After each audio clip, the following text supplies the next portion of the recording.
If you scroll around this website, you will find many hours of recollections of my years with John and Yoko. You will be able to access radio interviews that span the course of our relationship. You will also be able to view some of the endless television interviews I did about our years together. I'm hoping that you will gain greater insight about these two extraordinary people through the reportage.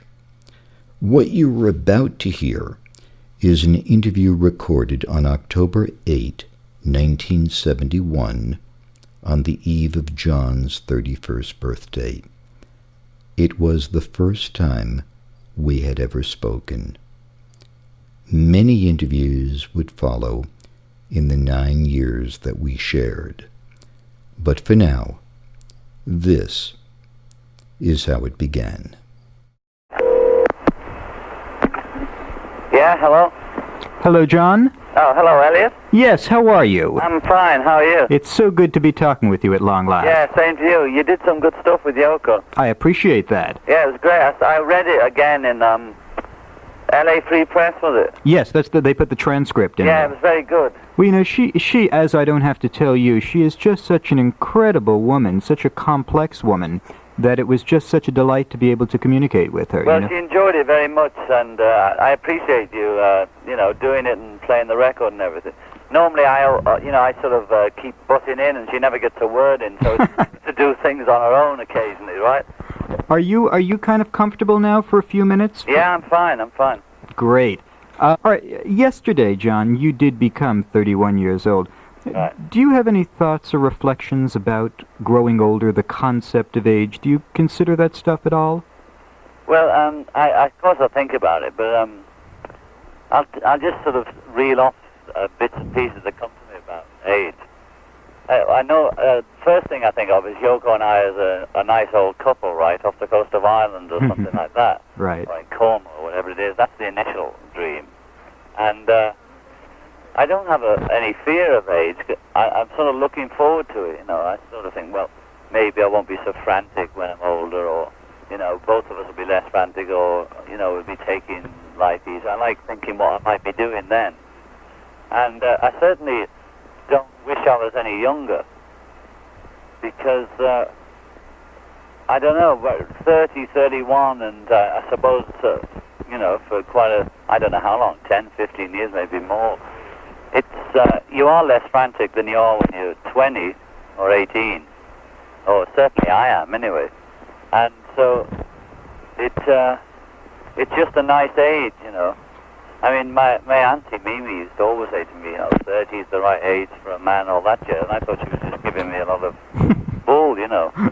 But in a way she was right, you know, it was like an old wives' tale, and it's a good age because you sort of, you're not old, and you've sort of had some experience, and like she used to say, you've become a man of the world, right? I mean, you don't have to travel the world to do that, but that's what she was talking about. It's amazing how true it seemed to be, and that's what I feel about it, really. I enjoy it, you know. Have you always felt that I'm 5 years younger than you, Yeah. and I wonder, like at the time you were... No, it's once you've, once you hit 29, right, you think, well, you forget it then, you know, there's no good pissing about. I think when you're around about 25, you think, well, I'm still sort of near at 20, right? And that's still sort of considered fairly young. And I remember at 21, I wasn't too keen on that, although it didn't seem too bad. I remember one relative saying to me, well, from now on it's all downhill, you know. I really got a shock. She told me how all my skin would be going older and all that kind of jazz. And then so you still tend to hang on to it a bit, thinking I'd like to be young up till maybe 27, 28, or I did, you know, it was lingering about. Although 28, 29, you think, well, you know, sod it, you know, I'm going to be 30 and 31 and so on, and that's all there is to it. So, and as I keep hearing Dennis Hopper call it, moment-to-moment reality is what it's all about, you know, just sort of this minute. And I don't think the age really matters, you know, it's like a weather report. In the first 30 years now, John, just looking back, is there anything in terms of the passing of time that you regret during those first 30 years? I mean, do you think it was all valid and worthwhile, or would you now like to have changed some of those trips? Well, the only way I can look at it is that now I think I'm the happiest I've ever been. I have Yoko, and that's all that really matters to me. And I feel as though if I'd been or done anything else, I would not have met her, because I had to be just me at the right time, at the right moment, meeting her, right? Yes. And so all the sort of pain and whatever life entails for all of us seems to have made that worthwhile. Although, even before meeting her, I didn't feel as though life wasn't worth living. But now it certainly is the most happy period of my life. So I don't really regret anything. Although I would have liked to have a normal childhood and things like that. But maybe I wouldn't have met Yoko, right, if that had been the way. So that's what I think about it. Are you more aware or more frightened of the world now than you were, say, 5 years ago? Does age make you accept it and understand it more, or fear it? Well, I don't know whether it's age or, I'm sure some people can be as aware as me at 20. I mean, people, the younger generation than me, even, that new generation, the 20s and the teenagers, mm-hmm. They do seem, I don't know, it's a bit of a cliche, but the odd ones that I actually do have any kind of relationship with of that age group, they do seem hipper than we were already. So I don't know, but the only thing age does is that bit about, you've spent that much more time, but some people can get it in quicker, I don't know. But I've forgotten what your question was now. Basically, I'm curious if during age you have become more frightened of the world. Oh, no, age has made me dribble off and forget what you're talking about. Well, no, I'm not more frightened of it. I'm more sort of, I don't know whether it's age or whatever, but whatever it is, I'm less, I'm always frightened of it, that's for sure, but I'm not sort of struggling with it so much and not puzzling about it so much, I'm just sort of getting on with it. John, is there anything in the world of a material nature that you would like to own but can't afford? I can't really think of anything, no, because I went through that whole trip, I suppose. So at this... Or I wouldn't have made myself so rich, I guess. I don't really know. I don't think about it, I only think about, well, I've either got enough money or too much or whatever it is, or I haven't got it. I don't know any different, Do you think you have enough money? I'm sure I have, I don't know whether... I mean, sometimes I feel as though, yes, I have got money. Other times I feel as though I haven't. It's just a basic insecurity of people like me, I guess, who go out and get money, And I'm aware of it in myself, so therefore that's helpful. And let's say I'm more insecure about being poor than, say, Yoko, although she's fairly insecure as well. Maybe she's not insecure about being poor, although she does have crazy dreams about...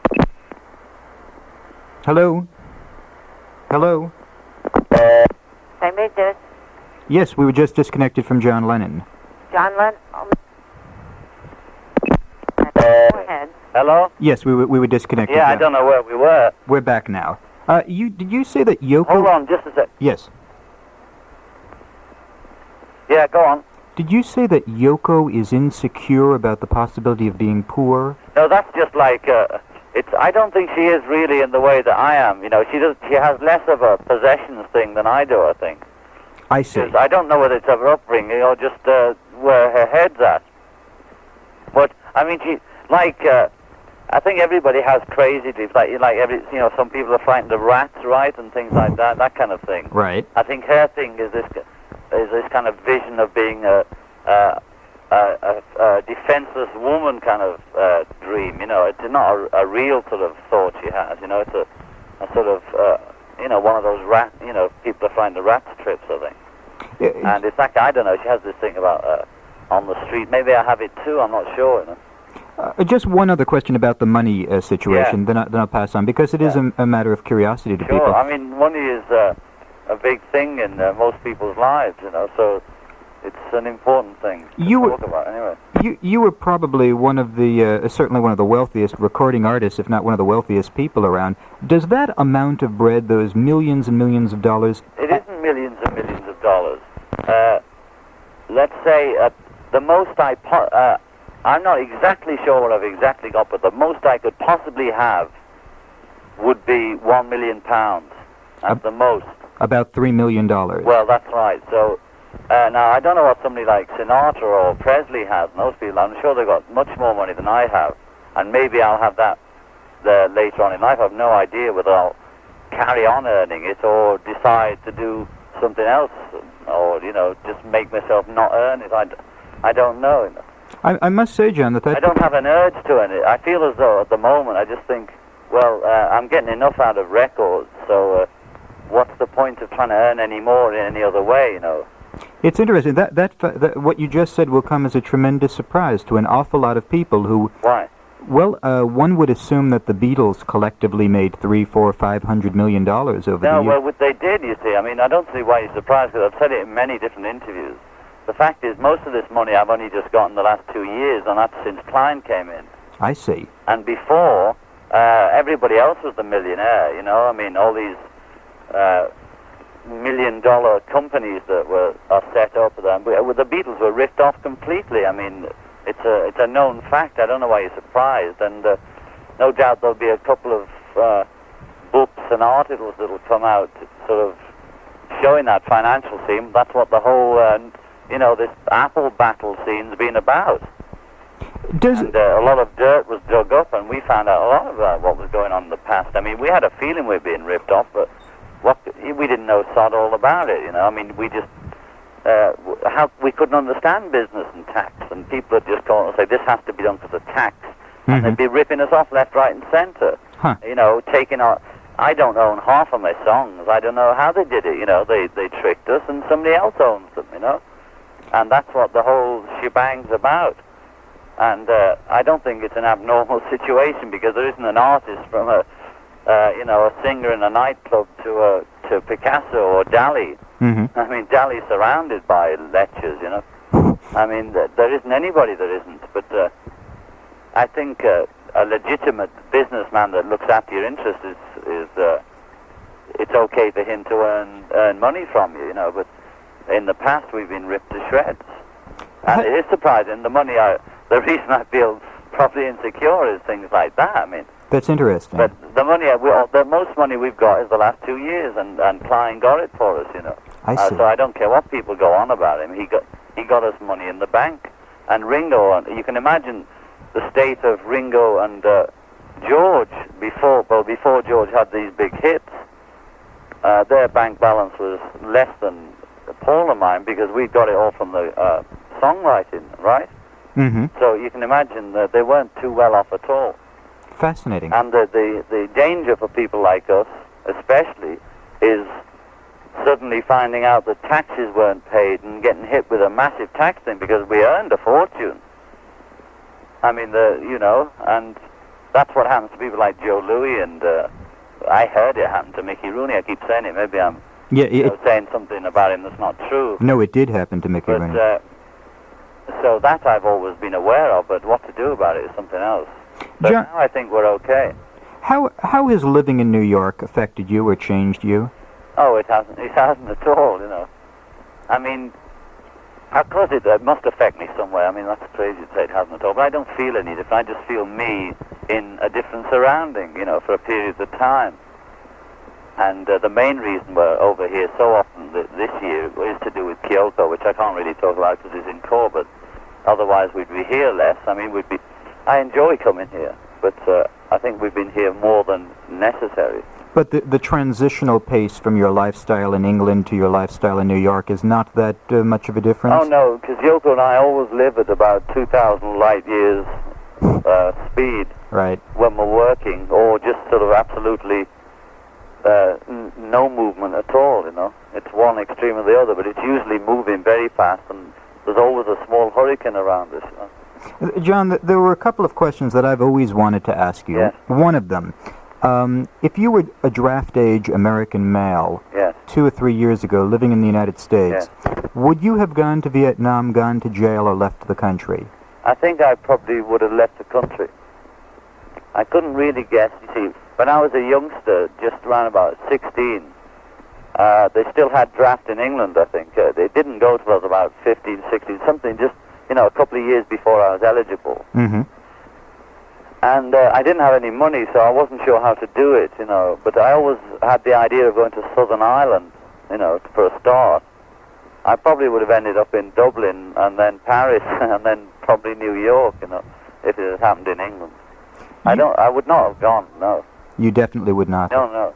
You once called radio station KPFK in Berkeley during the People's Park Hassle, and Yeah. at that time you said that you didn't believe there was any cause worth dying for. Do you still believe that? I'm not sure. I don't think I can anymore, although I'd like to. But I really believe in, after what's happened, especially, everywhere, I really think defensive violence is, okay. Defensive violence. When you're attacked, you have to defend yourself, right? Like the thing you were talking about on the Cavett show. Yeah, I think, I remember, I don't know, whether I've got it exactly right. I remember reading some Black Panther 10-point program or something. I'm not a great reader of all those sort of things that's going on. I remember you speaking But about... I think they say it very well. Although I don't know how people interpreted it to sort of start killing them all off, but I think that they said it very well, didn't they, in the original thing? I remember you mentioning that on the Cavett show. So in other words, you do believe that under certain conditions it's all right to take somebody else's life? Well, I don't know. I hate to even admit it in my own head, but when I see people on the streets of Northern Ireland, just on TV, just sort of getting killed and that, I think they should defend themselves, yeah. There's nothing else for them to do. John... What can they do? Because I think before I had a sort of, maybe I had still a bit of religion hanging around in my head, I don't know. And that would make me feel it, though Yoko hasn't, and I'm not sure whether I think she would agree with defensive violence. I'm not sure. I can't speak for her. You'd have to ask for yourself. Yeah, I think I asked her that question a few weeks ago. Yeah, what did you say exactly? I think she responded rather similarly to what you say, too. But she is still more. I don't know. We have almost the same ideas on it, but there's a slight difference now and then. I'm never sure what it is. We haven't cleared it up. John, you have pretty much given up now on dope and God and politics. What are the things now that you do to get yourself high? I wouldn't say I'd given up politics in that way. I mean, it's just I never took up politics. If I'm in politics, I'm in them. If I'm out of it, I'm out of it. I mean, things I do or anybody does practically are done politically. I mean, any statement you make is a political statement, and any record or your way of life is a political statement. So in that way, I haven't given up politics. Do you have any... I get high by working. I mean, there's some old cliche that I used to despise, saying something about work is noble or some jazz like that. Mm-hmm. Well, I don't know about noble, but that's what I dig doing, and I always have, And my work is something I like doing, which is music and things like that. If you were of voting age in America today, or if you had just turned 18, 19, or 20, would you register and become part of the system in terms of participating through electoral politics? Well, I never voted. I've never voted yet. And I've been of age, well, I'm 31, right? Yes. So I could have voted for the last, 10 years or something. Why haven't you? Because I've never believed any of them, and I just couldn't vote for somebody I can't believe in. So in other words, if given... I was always waiting for somebody to believe in, and then I don't think that they'll ever come. But if there was a concerted effort, and it was a sort of a movement or group policy to try and get behind somebody, you know, that you knew about, then I would use that vote if it meant anything. So if... It's never meant anything yet. In other words, if given the choice of voting for two candidates who neither of whom turned you on, or not voting at all, you would prefer not to vote at all? Well, you mean Howard Wilson or Ted Heath? Yes. I wouldn't vote. I see. But an interesting thing happened after nobody voted for Wilson the second time, or last time they had a vote, was that Heath got in, and Richard Neville of Oz said an interesting thing, which was none of us realized the difference between the Conservatives and the Labour, because there's virtually no difference, except for the half an inch in which we breathe when the Socialists were in. And there was certainly less haranguing of the underground and black people and everything else before Heath got in. But an interesting thing, I don't know whether it's like a flying saucer trip.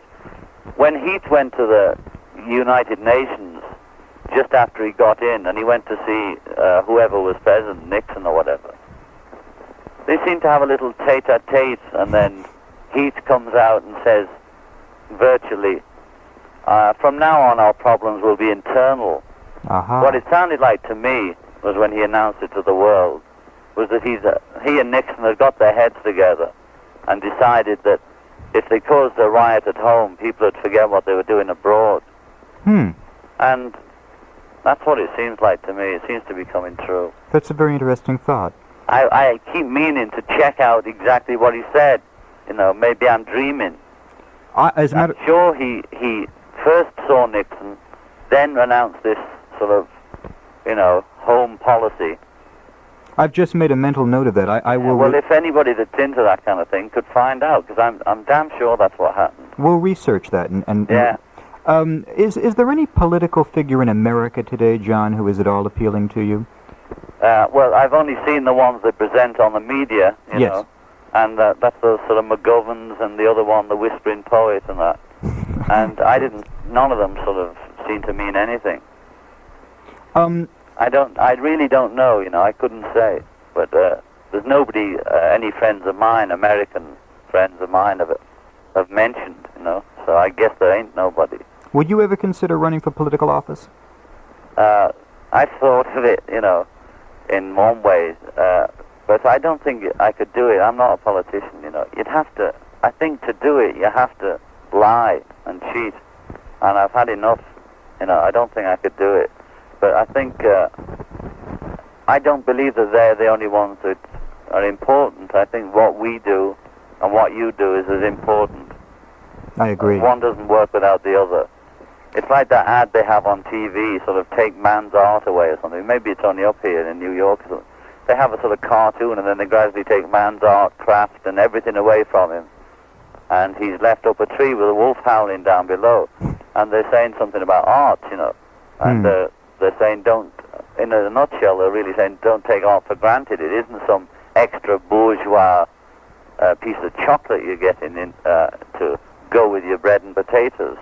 That it's a necessity in society, and I believe that for all of us that are in the, whatever the arts are, radio, writing, records, whatever it is. I think one of the most important points that Yoko makes all the time is that we are all artists. Yeah, right. Well, she's having this show at Syracuse on the 9th. The Water Art Show. That show that's on now, right? Yes. Well, one of the most brilliant...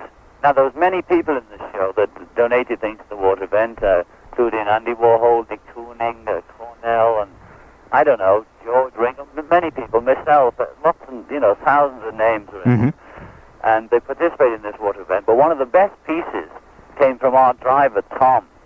Now, the idea for the water event was for all different people, from artists to driver Tom, to give a container in which Yoko would put the water in. That was the sculpture event, and it would be almost like an indoor lake. It would be inside one of the rooms of the museum, and it would be many, many different ideas of things which could contain water.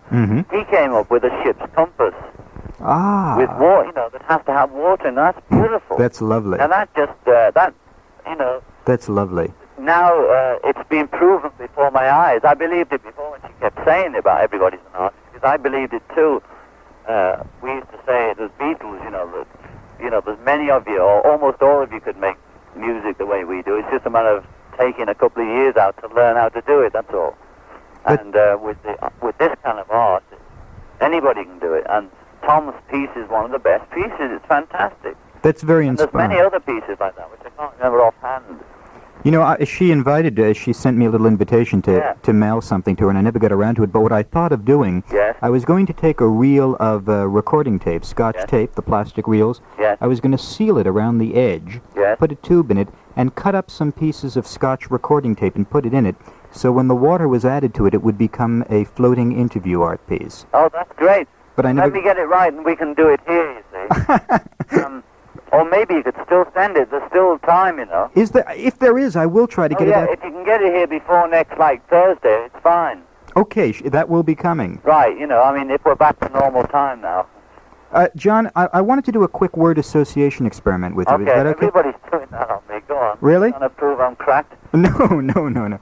I've got about 10 words, and as soon as I say the word, I just want you to tell me the first word or impression that pops into your mind, okay? Yeah. Tomorrow. Yesterday. Animal. Food. Fire. Water. Music. Sound. Yoko. Love. Madness. Yesterday. Fear. All time. Knightsbridge. Knightsbridge. White railings. Newspapers. Print. Children. Kyoko. Age. Anytime. Maharishi. What? Vacation. It's about time to take one, And mother. Dead. Of all the songs that you've written, is there any one particular song that you personally enjoy listening to, that you would pick up a record and put it on and say, I'd like to hear that song that I wrote? Occasionally some. Maybe Walrus, I like. Does that happen often? I mean, when you're sitting around with Yoko, do you ever put on one of your albums on the record player, or are you primarily listening to other people's music? No, primarily would listen to my own, but it's usually or Yoko's, what we're making at the time, or friends closer and peripheral. But especially in the early half of our relationship, not half, the early part, I played her a lot of the early stuff I'd made that she would never have heard, right? So I did a lot of that. And sometimes I have a jukebox at home with all the sort of rock and roll favorites I like, from Heartbreak Hotel to Bebop, Lula, a whole lot of shaking.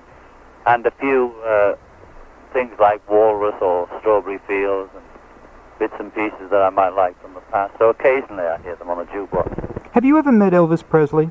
Yeah, I did once. With the four of us met him. What was that like? It was very exciting. We were all very nervous as hell, And we met him in his big house in Los Angeles. Oh, in Bel Air. Probably as big as the one we were staying in, but it still seemed like big house, big Elvis. And he had lots of guys around him, sort of all these guys that used to live near him, like we did from Liverpool. Yeah, we always had thousands of Liverpool people around us. So I guess he was the same. And it was like a sort of, he had like pool tables and, I don't know, because maybe a lot of American houses like that, but it seemed amazing to us. It was like a nightclub, And he had a TV going all the time, which is what I do anyway. And in front of the TV, he had a massive big bass amplifier, Fender bass amplifier, or just a Fender amplifier. And, it was a bass with a bass plugged in it. And he's playing bass all the time with the picture off on the TV. So we just got in there and played with him, We all plugged in what was ever around, and we all played and sang. And he had a jukebox like I do, but I think he had all his hits on. But if I'd made as many as him, maybe I'd have all mine on, so I don't know. You always say that your major appreciation in music is the very roots of rock and roll. Yeah. You've said that all the time. Yeah. And so often you have become almost synonymous with early Elvis. I remember the thing you did at Canada, the piece Rock and Roll Revival. Yeah. And you did Blue Suede Shoes there. Yeah, but I did Carl Perkins' version.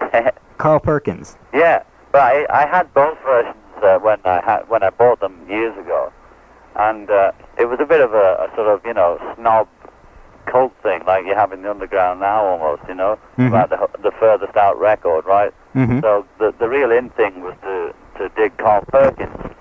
It had a funkier, it wasn't as fast, and he had a different break on the beginning of the song, which is the one I used at, well, that's the one I always learnt anyway. Mhm. But Presley's version was good because it was a very sort of, I don't know, upbeat, a more glossy electronic version of Carl Perkins, right?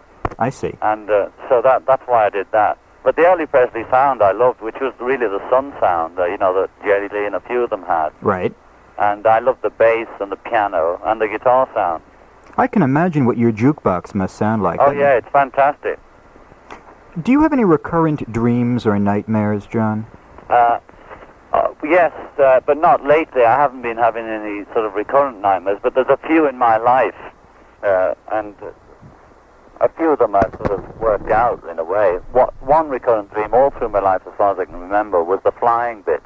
The flying bit. Yeah, and I'd always fly in time of danger, but I hadn't had that dream for quite a bit, so when it came back I'd forgotten, because I always remembered it as a child as just sort of flying around, you know, like swimming in the air. Mm-hmm. And I'd always be swimming around where I lived, you know, or somewhere I knew very well, usually, and I just would fly about.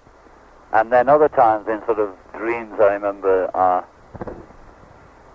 you know, sort of nightmarish dreams where there'd be like a giant horse or something chasing me or something like that. This isn't a recurring thing, the horse. A giant I horse? just remember one with the horse. So whenever it would get near to a danger point, I would fly away, right? And I think I used to translate it to myself when I used to dream it in Liverpool. It was I wanted to get away from the place. Mm-hmm. And then, which, you know, could be one of the reasons. I don't think there's any sort of black and white about any of those things. And later, it's just to get out of a situation. If I'm under stress, I think that's the way my mind sort of relieves me in dreams. You have to express it somehow, and dreams are as good as anywhere, I guess. And in recent years, you haven't been plagued by any of those recurrent nightmares? No, not in recurrent, no. Maybe, I don't know when I last dreamt, you see, because it must have been within the last 4 years, or I wouldn't remember the horse bit, so I can't remember, right? Psychiatrists tell us apparently that we dream every night, 2 or 3, sure. and just have difficulty recalling them in the morning. Oh yeah, I believe that. I don't feel satisfied unless I had a dream. I asked Yoko I dream in colour too, if you can ask me that. I dream in colour, and it's always very great and very surreal. I live in my dream world is complete Hieronymus Bosch and Dali, and I love it. You know, I look forward to it every night. By the way, there's a poster in Los Angeles for your new Imagine album up in the Sunset Strip. Good. But I must tell you, John, that It's not a good one? No, I must tell you that it is probably the most beautiful good. and effective advertisement I've ever seen of you almost going into a surreal... It's the same picture of your face. But it's the cover. Yes, it's the cover, but it's 4 copies of it next to each other, and each copy makes you look more surrealistic, almost disappearing. Well, I think that I don't know. Maybe somebody down there thought it up. You know, from Apple down there or Capitol. But when they brought me the proofs of it and Yoko's album, they bring it with many covers. You know, all on one big sheet on the printer. And I thought, it's like instant Warhol. And I don't know whether I told them to do it or whether somebody down there did it, but it's nice, and I'm going to sort of get a copy of each of it. But the fantastic thing is Yoko took that photo with a Polaroid. Oh, a Polaroid? My album front and back is taken by Yoko with a Polaroid, and her album front and back, which hasn't got to the shops yet, is taken by me with a Polaroid. Fantastic. And on mine, she took a photo of me, and then we have this painting by a guy called Jeff Hendricks who only paints sky. And I was standing in front of it in the hotel room, you know. Mm-hmm. And she superimposed the picture of it on me after. Huh. Right, so that I was in the cloud with my head. Fascinating. And then I lay down on the windowsill and to get a sort of lying down picture from the backside, which she wanted, with the cloud above my head, right? Mm-hmm. And I'm sort of imagining. And on hers, I took a picture of her. It wasn't planned for the album. Hers was planned, but the one she did of me, mine wasn't planned. I took a photograph of her with a Polaroid. It's a new one called a Polaroid close-up. It's fantastic. What is the difference between that? Well, it's a close-up. Normally you can only get full-length things you can't go near. This one you can take full face like we've done, right? In color in 10 seconds? Yeah. They only made a few of them, I think, to see what people would like them or not. I'm sure people have, because you can't find them anywhere. They're really great. I'm sure and I've got her like as if her head's on the table in a bottle. With sort of dishes and jars around her. Oh, incredible. And you can see a sort of movie camera coming out of her head or something. There's all bits and pieces in there. I haven't seen half of it yet. And will that be on the cover of Fly? Yeah, that's right. It would have been out last week, but the printers sort of printed too much pink into it. It's something that happens now and then if they're not looking. And they made a white bowl look pink, and Yoko looked like she had the pox or something. They had to print it again, and they printed 50,000 or something. It was awful. And they had to start again, so it was held up a week. I hope it doesn't wreck our record for it. Yeah, I'm sure it won't. The record just stands on its own. John, I have two final questions for you, and then I'll let you go because I'm sure you're tired and have been working hard. You're making a movie in New York now, aren't you? Yeah, we just finished the very last scene today. We finished the whole movie. We've edited and everything, but we're doing the titles today down by some shore there, Staten Island ferry shore or something. And we put the final roll in the can, really. Let me ask you these two final questions. The first one I asked Yoko last week. After your death, how would you like to be remembered? Just as two lovers, And we'd like to be sprinkled all over the Atlantic. Or the Pacific or something. Bits of dust in New York, London, Paris, and Tokyo. That would be nice. A friend of mine once said that we checked it out and we found out that it was illegal.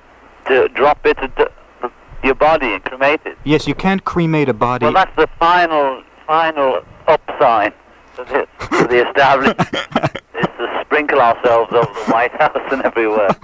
And Buckingham Palace and the Emperor's Temple and de Gaulle's house. That's what we do. John, is there anything that you have ever wanted to say in a public interview that's never been asked of you? Any comment that you wanted to always get out that when you read the thing later or heard it on the radio or saw it on TV, said, gee, I just wish you would have asked me this, or I just wanted to say one thing. Well, one thing I've always wanted to say. Somebody want to put a fucking bit of turtle! Something like that. Yes, I can understand. I got that off my chest. John, I must tell you that this has been such a joy for us, talking it's a with pleasure. you. And I also have to add that having collected everything that you've ever recorded from day one, Imagine has to be my favorite song in the world, and the album has to be not only your best, but no doubt one of the most tasteful albums to be released this year anywhere. It's just such a beautiful experience to go with you on your visions and your journeys. That's very kind of you. That's beautiful, and I don't know what to say. I'm glad you like it. I like Imagine, the song, myself. I wrote it. The idea came like as a child's song, and I wanted to keep it so a child could understand it. I sort of think of it as like Working Class Hero, only in child language, It's the other side of the mirror of Working Class Hero. Yeah, it's the same story in a way, but it just sort of says it with, powder paints. You must really, I don't know if you realize sometimes because you're so close to it, but you perhaps more than anyone else, or maybe you and 5 or 6 people in the history of the world, have been responsible for bringing more joy and inspiration and peace of mind. And you have created the soundtrack to a generation, And I can't imagine all of the millions of people who have made love listening to your songs. That's great. And it must be an incredibly beautiful thought every night when you sleep to know that you've brought so much joy to so many people all over the planet. Well, that's nice because you put the thought there. A lot of the time we spend our time thinking about the next struggle. Even to get an album out is some kind of struggle. And that kind of thing really sort of lifts me, and I'll take that thought with me tonight at least. John, happy birthday. Oh, thank you. God bless, and we'll talk again soon. Yes, bye-bye, Elliot. Good night. Nice doing it. Bye-bye, John. Bye-bye.